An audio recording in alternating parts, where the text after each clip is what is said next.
Tamam. Başlayabilirsin. Su alıp gele kara suçuktan bir konak taşka tübedim. Kızcık su sapma de baytkanında menengar süba su verdim. Kayda körgende kayda tanıdım, dep geldi beni kölüme. Olda men içe bek seyirsinip, ciddi karadı közüme. Olda men içe bek seyirsinip, ciddi karadı közüme. Yaş sudan içip, köbalış etip, avuçla taba atlandı.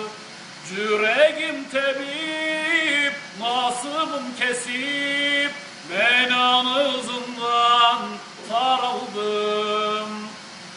Kayda olsan da sana tüberme, cazıbım karşı çıksa da, cayav çolçukluğa yetta gelirme, sanmasan beni arığım.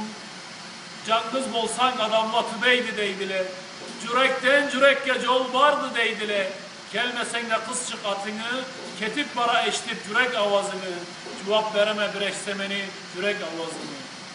O yaltama dep tavnamı setip, atını sormay menk ettim. İçken sumbula sümeklik sinip, tavlağa karap ant ettim.